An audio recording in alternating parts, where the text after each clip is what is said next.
Hey guys, it's Tony Robbins. Listen, I've got a video here for you today that I think you'll really enjoy. I am, for the last, I guess, 9 months or so since the economy took its giant collapse all over the world in different areas financially, I've been meeting people that are trying to figure out what to do financially. And I've watched so many people in business who are trying to figure out what to do. Their customers are responding in a different way. They're hanging on to their money and they're concerned. And so I thought, you know, the traditional approaches to business are not making a difference. What I'm best at is modeling. You know, I've always, when I wanted to figure something out, I go to people that are the best in that area and figure out what they're doing and teach myself how to do that and then teach others to do the same once I've proven it's worked with myself. I said, I want to find the best of the best, and I've been really fortunate over the last, as I say, probably 7, 8, 9 months to have spent some time interviewing and getting to know and becoming good friends with many of the top people in the internet marketing. I mean, people that they're not the likely people you normally look at. I look at them as the new money masters. You know, they're guys that, you know, they didn't have the traditional education and ladies that didn't, but they found a way to add value. So whether you're looking for, you know, opportunity to figure out how to have a second income stream, or you have some form of business you're considering being in or you're in and you want to learn some tools, I thought I'm going to create some great products for this, but I thought I'd just send you out first a neat little interview that I did with them. These guys called me up and said, can we come by? I'd love to chat with you. And I said, well, we're going to chat. Let's put it on film. So we just knocked around, and what they wanted to ask me was, look, you know, we've spent enough time with you. We know you know how to get people to take action. I said, well, come on over and let me kind of get inside your heads a little bit. Let me see why you follow through. Why do so many people say they're going to do something and then never follow through? And a few people do something inside their head and heart that gets them to follow through. So I just thought you might enjoy this conversation we've had. It's with Frank Kern and John Reese, two of the best in this industry. And you know, I think you'll find it interesting. Maybe you'll be triggered a little bit to think about what will get you to follow through too. So this is my little gift to you. I hope you enjoy. We got the dialing. Frank. Tony, what's up? Good thing, man. How about you? I'm good. Listen, we've got a serious issue that I think is affecting our market, and we need your help. We actually don't know if we can solve this problem, but we think that you can. So we want to barge in today. We're kind of riding around anyway. I know you're shooting and stuff, but if you got a couple minutes so we can pop by, that sure would be helpful. Okay, well, I'm honored if you help me. Come on over. I look forward to seeing you. Okay. See you, man. All right, man. Bye. Look forward to seeing you, John. Bye-bye. Yep, Bye. see it. So why are we in a hotel anyways? They use this place a lot to shoot stuff because it's got a really nice background. Oh, so really nice outdoor filming stuff. different guests and interviews Yeah. and TV commercials? Hey, man. How's it going? Come on in. All right. Thank you. Hey, Hey, Tony. guy. What's up? How you doing, man? What's all this? Doing a little leadership filming, man. That's awesome. Good to see you. All right. Thanks for having us, man. Thanks a Very lot. good. Well, come on in. I'm curious to what this major problem is that you're going to see me right away about. This sounds like a setup to me, man. It's a setup, yeah. I told John it was an intervention about his glue sniffing problem. Well, come over and sit on my lap. Yeah, buddy. exactly. So we were doing some talking, and the big problem in our industry, we think, is a bit of a mystery. No one has the exact answer. We were actually talking about trying to figure it out, that, you know, so many people in our market get these courses that, you know, him and I both, for our own respective businesses, spend hours and hours of time, you know, recording these, you know, building these education products, these training products to show people how to grow a business or build a business. But there's this large segment of our customers and our market that we're in that really don't get results. They don't do anything, or they're just, you know, for whatever reason, it's not for them. It's just, you know, we were just talking about how great it would be if there were just, you know, so many more success stories, right? Like If everyone who actually bought stuff, not necessarily just our stuff, but all of the stuff within our community, if the people who bought it, if everyone who bought it just actually used it, you know, and just followed the directions and followed through, how amazing that would be, like what we would accomplish as a community as a whole if that happened. So our challenge is, what needs to happen, what kind of shifts need to happen to get people to follow through, to get people to actually use the products? You're talking about the same mystery that people have of, you know, why does somebody, you know, get that fat or they're out of control and they hate themselves, but then they go have another piece of chocolate? Or, you know, why does the person who's just, the doctor just told them they have cancer, lung cancer, and they say, you've got to stop smoking, and some studies show 70% of the people keep on smoking. So you're not talking about a minor issue here, right? It's part of life. But there is an answer, because there are people that do follow through, and there are people that never did before, and then they've never followed through in their life, and now finally they break through. And that's what I try to focus on, is what those people do. You know, in my case, in the business world, I look at people like you, people like Dan Kennedy. Yep. What do these guys do? Okay, I'm just going to do that to the best of my ability. And sure, you know, it's like, well, oh no, I can't write copy as well as Dan Kennedy, or I don't have as much energy and drive as Tony Robbins. Well, but you didn't start. So like, what? You didn't start so out I've got as much Frank as I Kern. got. You didn't start out who Yeah. you are. You started out trying to make how much? Come on. $300. Yeah, A week. A week. $300 right? a week, yeah. And you failed at that in the beginning, didn't I you? failed pretty miserably, yes. But it was effortless to fail. I mean, it's just like natural, yeah. But truthfully, you went from $300 to, I remember you said your first time you believed, if I remember, was when you made like $2,500 in like It 4 or was in 5 5 days when I was on vacation. while you're on vacation. That was when the true internet marketing dream was realized, you know, Right. because I sold a downloadable product and I wasn't even there. I didn't have to ship anything. I was like, oh my God, this was so great, you know, $2,500. And to me, that was just a gazillion, you know, because my rent, I think, was like $400 or something. And when you've told me that story before, and you just did it again, and you get you big grin on your face. Right. You get more excitement on your face than when you talk about doing 18. Than when you talked about doing the 18 million, which I know you're proud as hell of, and you didn't get all the money, but you made 18 million bucks for somebody in 24 hours, right? Yeah. But look at your face. It's like nowhere near as excited as $2,500 in 5 days, baby. Thing, though. I mean, the $2,500 is just as, there's no difference. No, there's even more, because there was a moment when you recognized what was possible, but you didn't recognize it until you actually experienced it, but you only experienced it because you had to. Right. You had to keep going until you found it, just Yeah. like you did. You Yeah, had to keep absolutely. going until you found And it, it's right? like the validation that the fear doesn't have to matter anymore. That you don't. There is no other. That, you know, not having the plan B and knowing that you're going down the one path towards what you want. Yeah. It's the validation in your brain that, hey, this works. It may not work yet on the level I want it to, but it works. I've just proven it to myself. Right. And for that, I win. It's game Right. over. I've already won. Yeah. Because I've proven it to myself. Right. So it validates everything in my mind that I want to do now, just at a higher level, Right. and doing more of it. That's it. Right. You just now leverage it. You now just stack it. So what do these people need to get started? Why aren't they starting? We all know the answer is fear.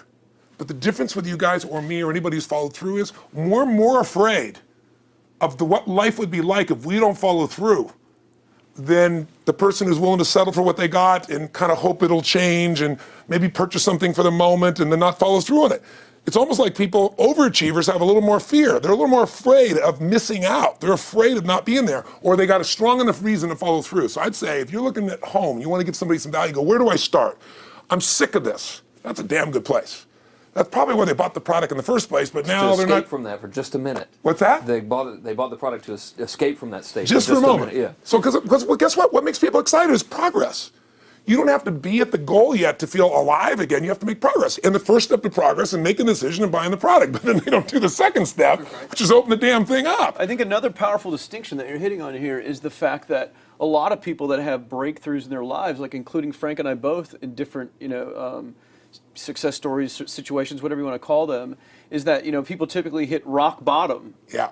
before that must is a reality. You're right. So in thinking of that, because a lot of things as well, like we hear in marketing, like if you had a gun to your head right now and you had to make money in the next, 48 hours, what would you do?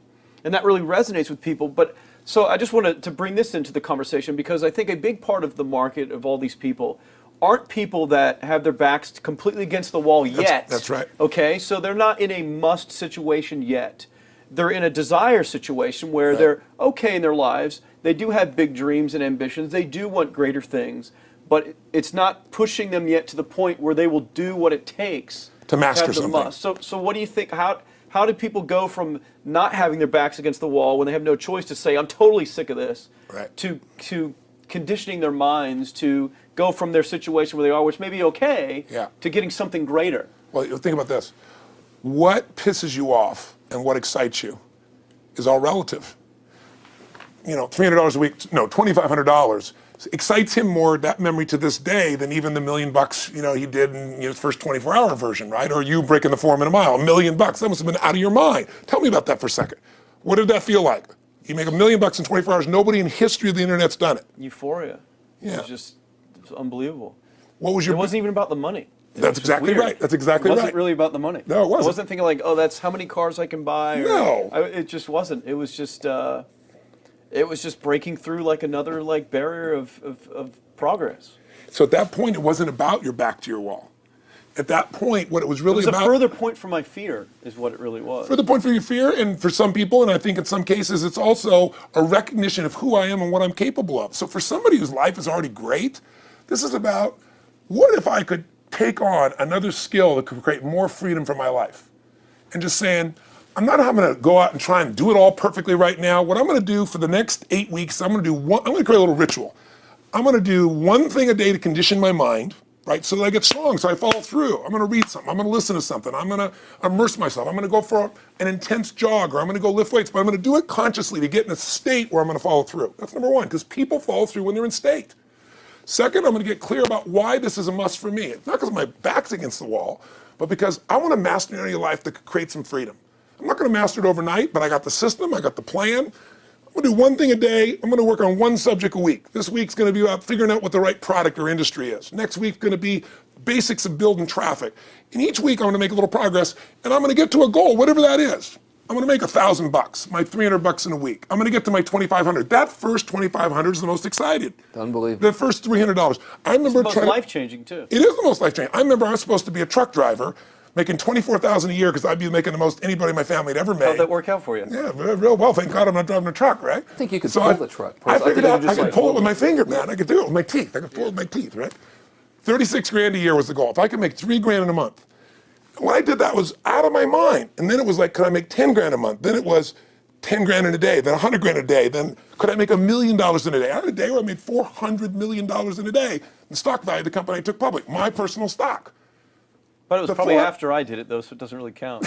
I'm just joking with you. You're right. People don't remember who's first, Tony. 400 million, a million, yeah, it's all who cares? the Who same. cares? No, I'm not saying that's to brag. amazing, though. I'm not saying to brag. Of course. It's because they told me when I was on stage, I had this audience of about 15,000 people at the Continental Center. It was during a stretch break.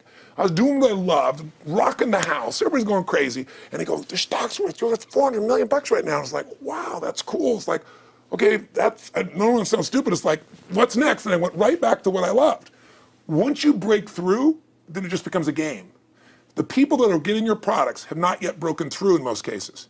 The breakthrough happens by conditioning your mind every day, by feeding it a role model or story. It's putting yourself in a peak state where you follow through by getting physically strong. It's creating a little ritual of doing a little bit each day, and then you get momentum. But the most important thing of all is what we started out with. Why? Absolutely. Why is it a must for you?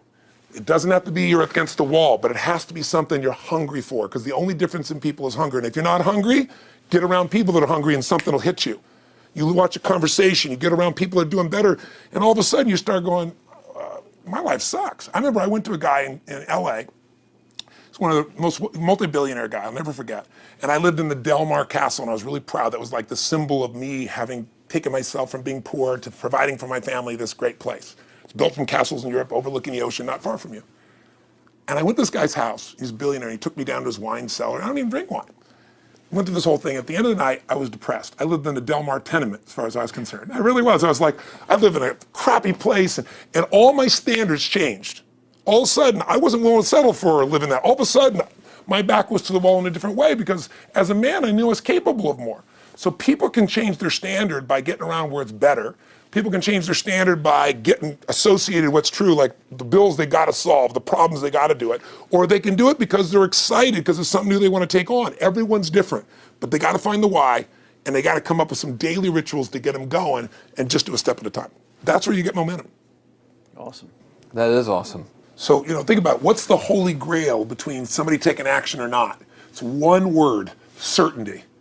When somebody is absolutely certain, the common word is believe, right? But you can believe at a general level, or you can believe with certain. When you're absolutely certain that if I do this, it's going to get that result, and that result's going to change my life, you'll do it. When you think it absolutely is not going to work, you're never going to do it. The middle no man's land of maybe it'll work, maybe it won't, that's the piece that kills people, right? So if it's a must for you, you got to make it work, right? In our case, right? That's an example.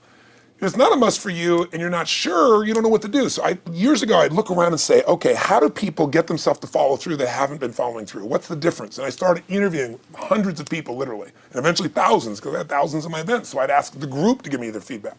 And I came up with this model. It's like the holy grail of belief, or the holy grail of momentum. It's like the difference between what makes the rich get richer and the poor get poor, right? And the difference we all know is mindset, but like, how's that built? So this is what I did. I created stupid little 4 little boxes, and I'll scribble it here for you. You think about the first thing that determines whether you can do something or not, and I put that in this first box at the top here on the left side, and it's potential. Like, what's the potential of a human being? Like, when you guys started, you proved something no one had done in history. You ran the 4-minute mile, right? For golly knows how many centuries, they're trying to run a 4-minute mile. Roger Bannister does it. How did he do it? Do you remember?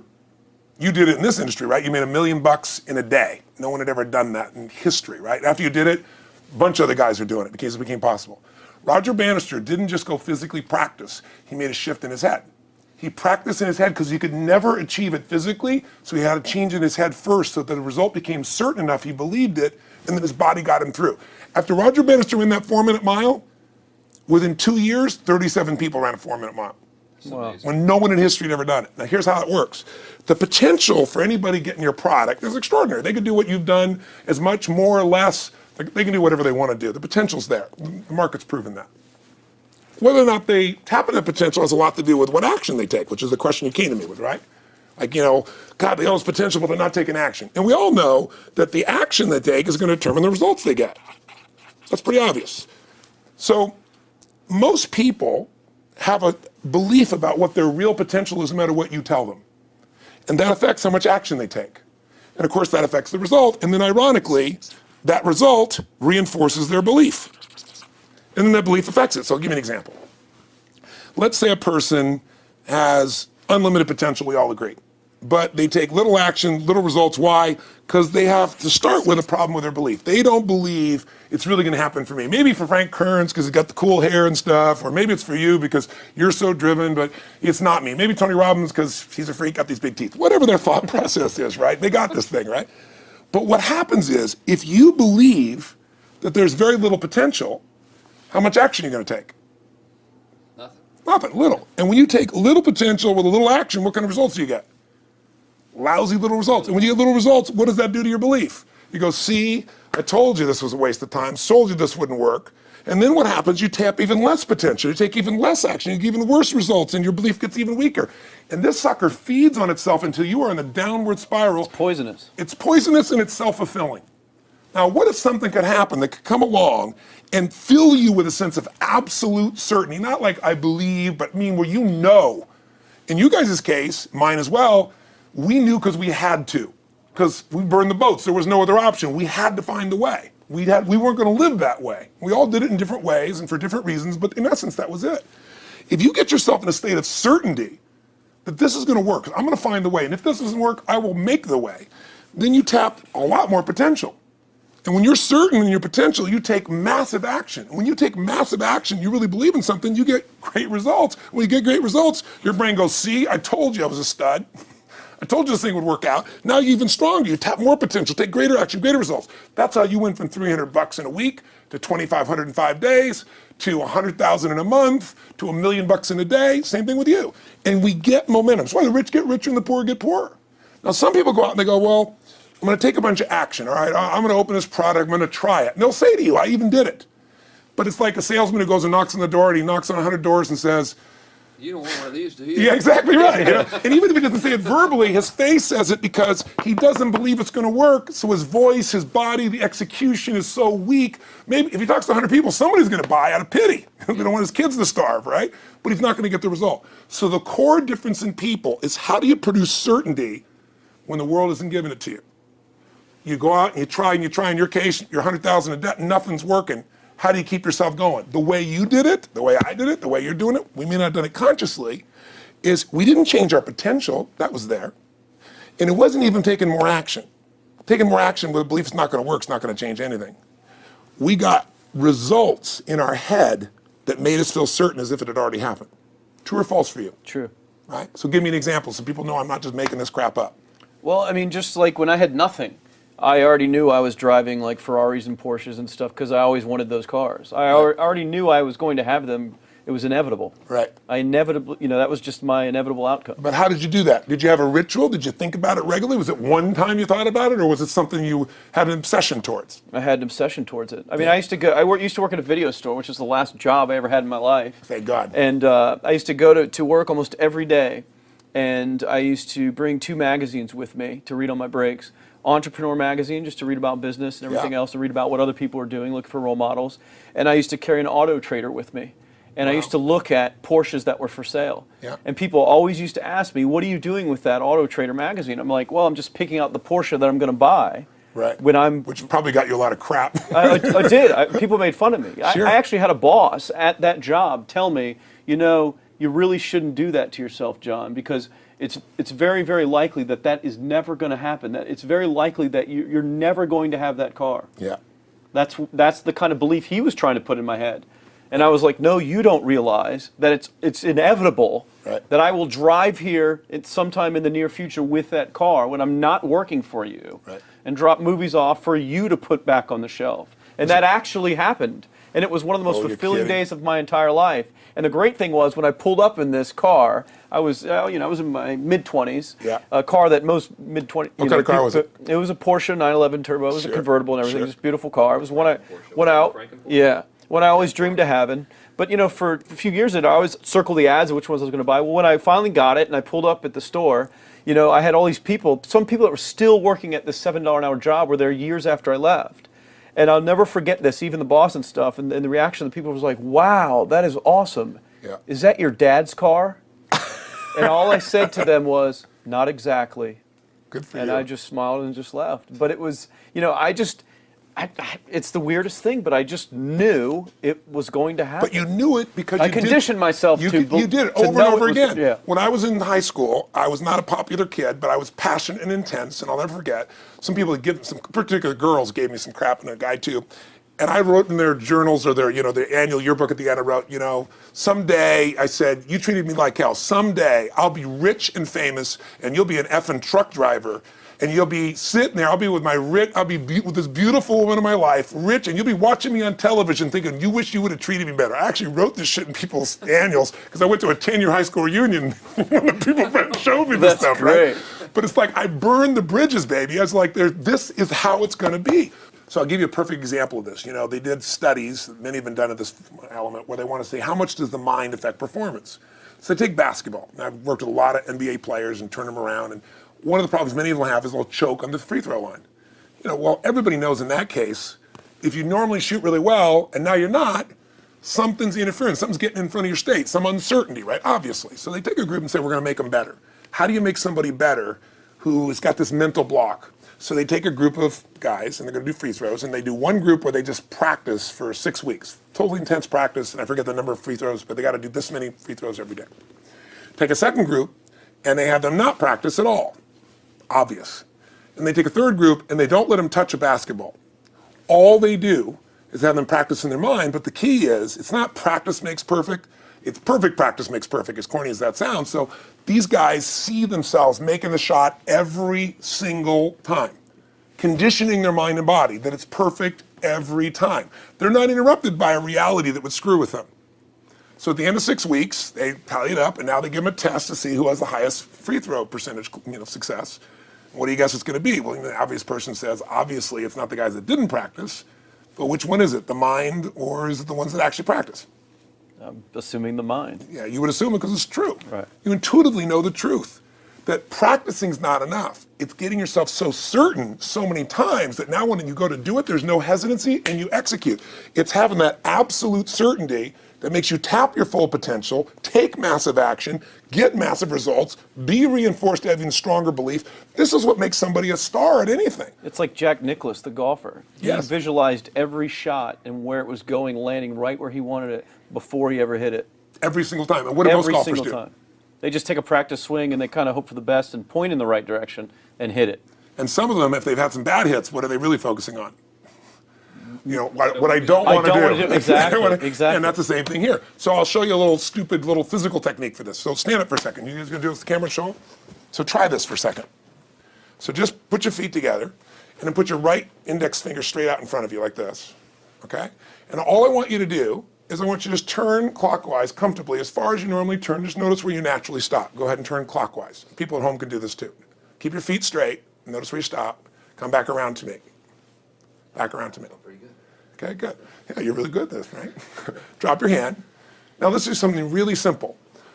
Close your eyes And you don't even have to visualize, just feel. I want you to imagine your finger coming back up again. And this time, see and feel it coming up. Don't actually make it happen, but feel like it's happening. Imagine in your mind that you're actually doing it. You're seeing it, you're feeling it. And then make it like a game where you turn twice as far this time.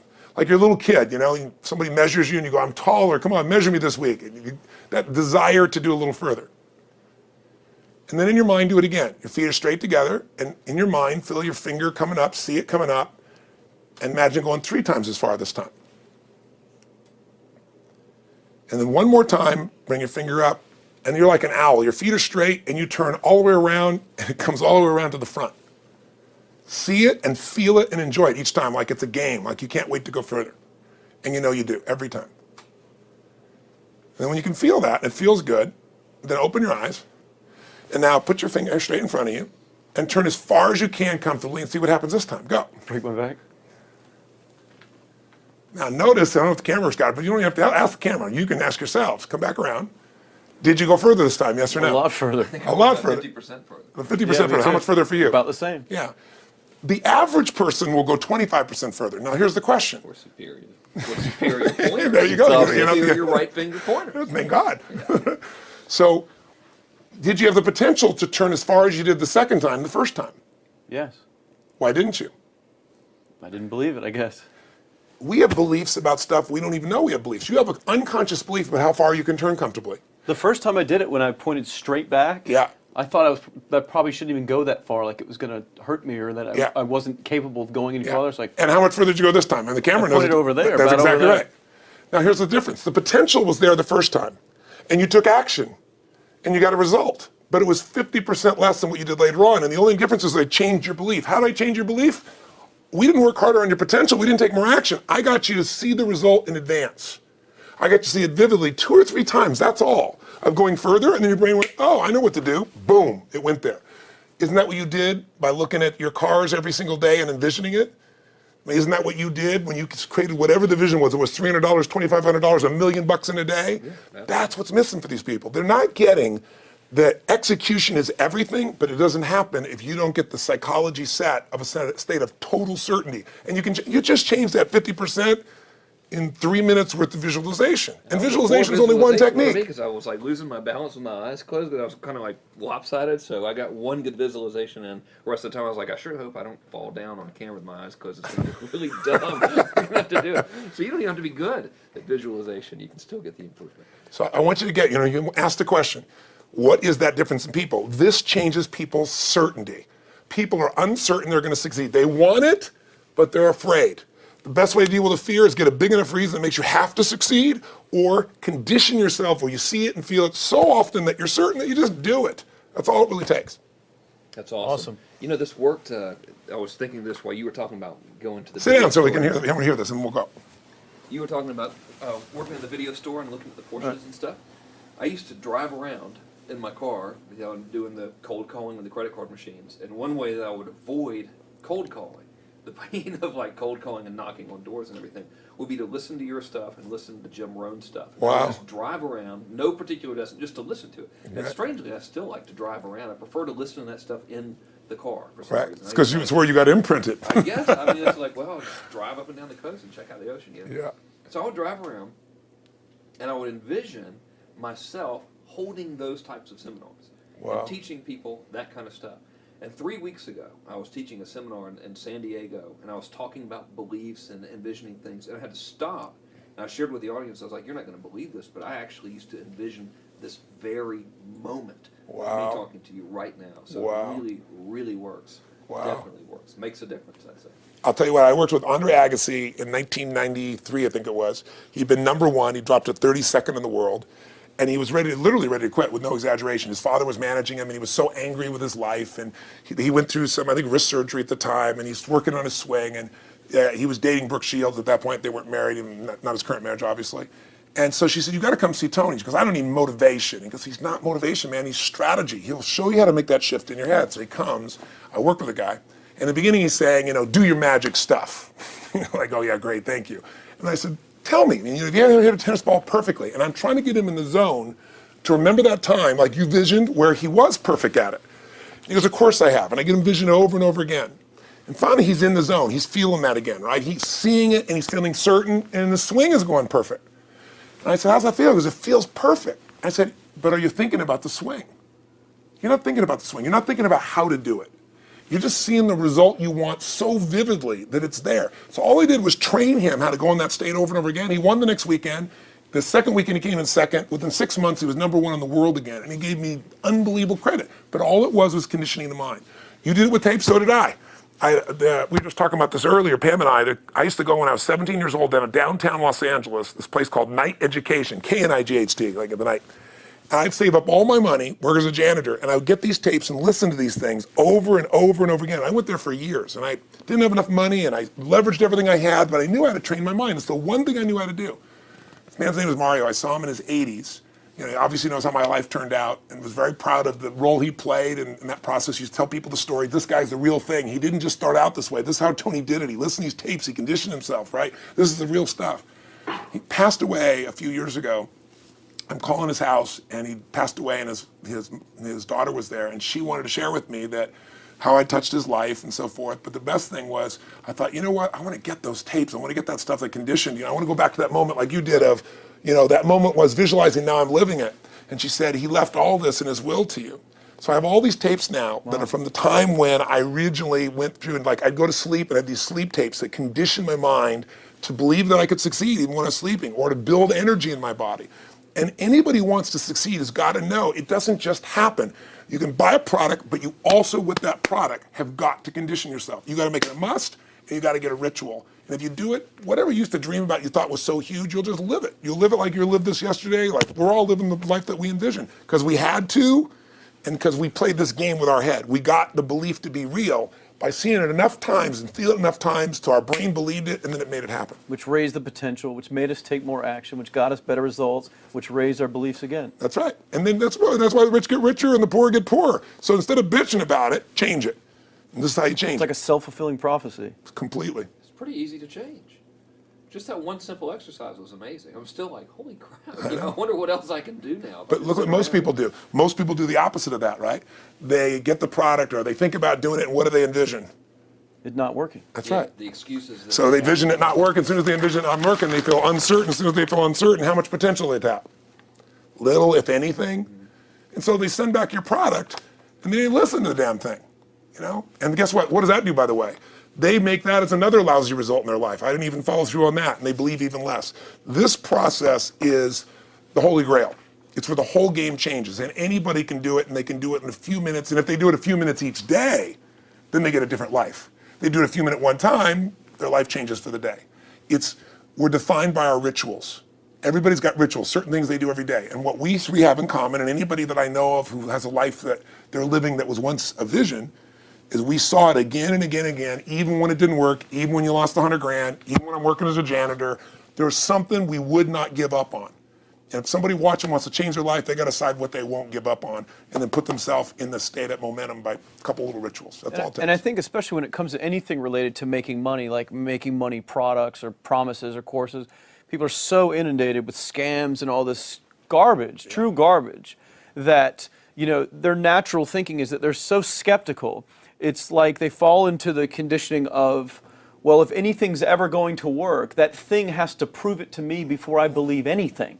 So when they go to approach the thing to make more money with, they're like, well, I'm starting at zero, and this thing has to prove to me that it has any potential at all before I believe that it will. Don't you agree with that's the case? Unfortunately, I agree it's the case, but here's the truth. When somebody says to me, in my business even more, because a lot of people think I'm a motivator. I hate that term. That's never been what I've done. I do believe in energy, and I'm passionate. You know, they see 10,000 people in a room rocking, they go, oh, he's motivating them. I believe in peak state. You get a top athlete, you get in a concert, and you get in state, right? The problem is, to defend themselves so they won't be disappointed again, they lower their expectations. So someone will say to me, well, I'm skeptical or I'm pessimistic. And my response to them is, no, man, you're gutless. It takes no guts to be skeptical. You don't have to have any capacity to be a critic. And now with the web, you don't even have to own that you're the one being the critic. You can burn somebody and, you know, anonymously, right? I said, you know what? It takes guts to believe. And if you think something's going to do it for you without you putting your guts on the line, you might as well forget it right now. So this idea that I'm skeptical or they got to prove it to me, it's the biggest lie. What that really is your fear talking. You're so scared of failing, you don't even want to get your hopes up. And if you don't get your hopes up, you might say, well, what if they get their hopes up and somebody gets disappointed? How many disappointments have we experienced in our business careers and in our lives? The difference is some people take disappointment and let it destroy them. Other people take disappointment and let it drive them. And you get to choose. Are you going to turn this thing into why it didn't work and a bunch of stories and excuses? Or are you going to take this thing that didn't work and figure out what are you going to do to make it work? And it may not happen the first time, the second time, the third time, but the people that are relentless find the way. And it's the common denominator in all these guys that are kind of our friends or family, money masters, the new money masters is they all did it with will. Nobody here inherited this stuff. Everybody figured it out and keep figuring it out. And it's going to keep changing. And you say, you know what, 1% of 99% of the money being made is being made by 1% of the people because only 1% of the people will condition their mind and condition their body and follow through some daily rituals. The rest will tell a story about why it didn't work, how it wasn't their fault. And you got two things in life. You got results or you got a story, And too many people think that that 1% is somehow entitled to it and they're not, which is, it's just all in the head. It's all in their the belief. head, which can be changed with some conditioning, basic conditioning. You just proved it to us. That's fun. That's why I made Get the Edge and Personal Powers, because I understood that from the very beginning. Originally it was 30 days, and years later people would say, I've heard all the great results and everything else, man, but I don't have 30 days, and I'd be behind the glass, focus group, watching these people want to shake them, like, you don't have 30 days to change your life, I thought, okay, I'll make it 7 days, just one, because after 7 days, you get momentum. I mean, think about it. When do people's lives change? In a moment. It doesn't change in 10 years. Your life may suck for 10 years, but there's one moment when your whole life changed, the moment you decided. When you said, no more, and I'm doing it, and you kicked yourself in the ass, and you made yourself go do something, right? When you finally said, enough, no more, I quit, or let's begin, or I love you, there's a moment when somebody's life changes. And that can be gotten in a couple of days. So people watching don't have to wait until they've mastered everything. They got to get started and do what's next, and just put themselves in a state where they start making some progress. Well, there it is. I think that's the answer that can help solve that problem with a lot of people. They'll just pay attention to it and do it. The bottom line is, all three of us and some of the people that we consider as family that are part of this process, we've all done well, and we don't need to do this stuff. We're able to do the stuff because underneath it all, people can see in your eyes, Frank, when you talk about $2,500 you made that day and the joy, right? Or you talking about not willing to settle, and just, I don't care what they say. They tell me I'm going to sit here and I should lower my expectations. I'm going to be driving my car in here and they're going to be delivering a video to me. There's something inside of every human being that will make it click, that'll make it so that today is not like yesterday and tomorrow will be different forever. And that process is an emotional hook. And what I hope is people watching the stuff, maybe something in here will piss them off enough or remind them of something or say there is a plan and it isn't just luck. And if I just get my big enough why, and I get a little system for conditioning myself, and if I start to feel overwhelmed, I just do one next step. And I keep learning and keep moving forward, I will get there. And if we accomplish that out of this conversation, then this conversation was kick-ass and fun, not just for us, but it'll be something that we'll be really proud of a long time. Whether that happens or not really has nothing to do with us, but whether or not people take it in as real and do something with it. I hope they will. I think a lot of people will. I think they will. Thanks a lot. I think it was awesome. Thank you. That's been a blast. blast. Appreciate it. Your shoot here. Yeah, go back to the next one. Yeah. Thanks, guys. Thanks. Yeah. Appreciate it. Really appreciate it.